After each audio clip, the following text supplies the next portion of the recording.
Ayatollah Ruhollah Khomeini returned to Iran on February 1st, 1979. Several million people showed up to greet him. His arrival was a turning point in the Iranian Revolution.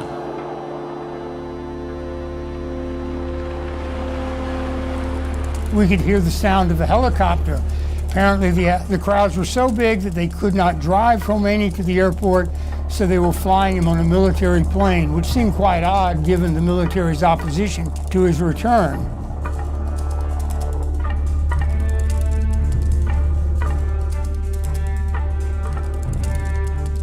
And as the helicopter appeared in view, it flew in sort of an arc pattern, I think so the Ayatollah could see the crowds.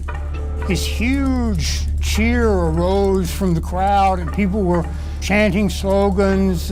Security was trying to make sure nobody surged forward onto the landing pad. They clawed and clambered and ran to see and be near him. The Ayatollah's helicopter landed and he got out. Khomeini announced that he wouldn't recognize the government left by the Shah. He also blamed the United States for Iran's problems. Final victory for Iran, he noted, wouldn't come until all foreigners were expelled.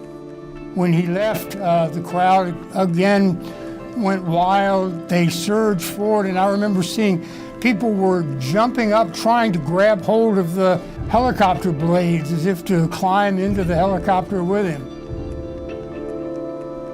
Khomeini's words were a sign of things to come.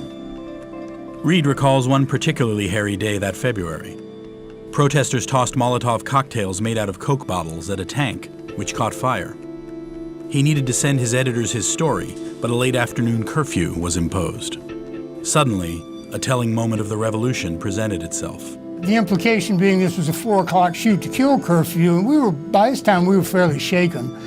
So we tried to flag down a car because we'd let our taxi go, but nobody wanted to pick us up because of me. I was an American. Finally, the translator convinced some guy that I was a German. He let us in the car and we tried to drive out.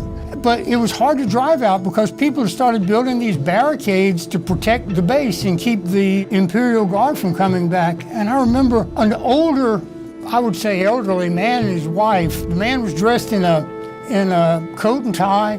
His wife had a fur coat on, and they were both trying to pull down a stop sign to build a barricade. And we'd always had the idea that this was basically a lower class and lower middle class revolution. But seeing these people on the street, I thought to myself, if the Shah's lost these people, he's lost everybody. Finally, we managed to get out of the area.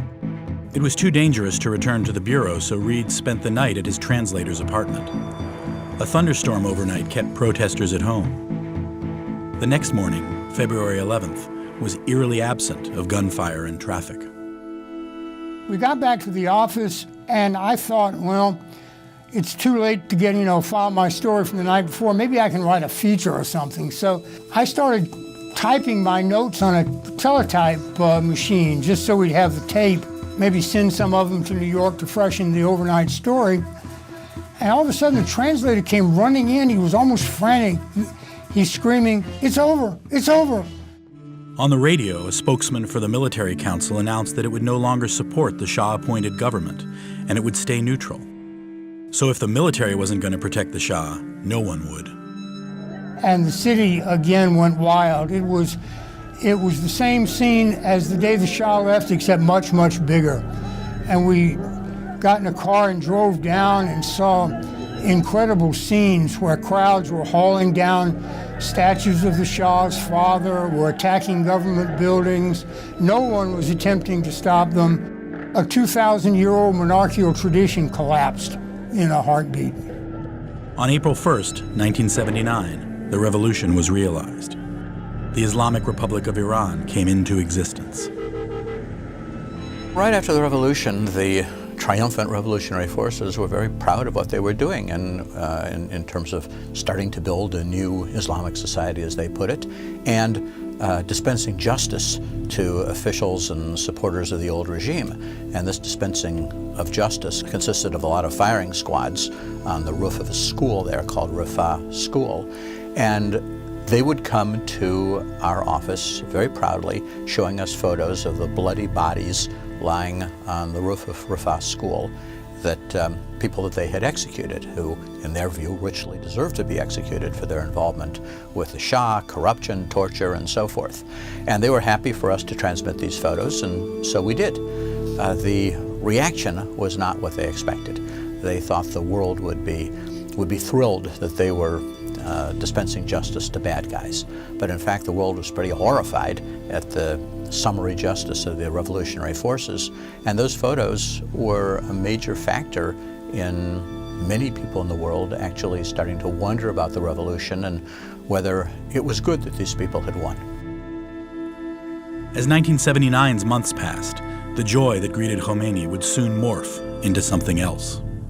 In the next episode of Revolution in Iran, victory isn't all that it seems. Gathering the news gets even harder, and the country begins to feel the heat.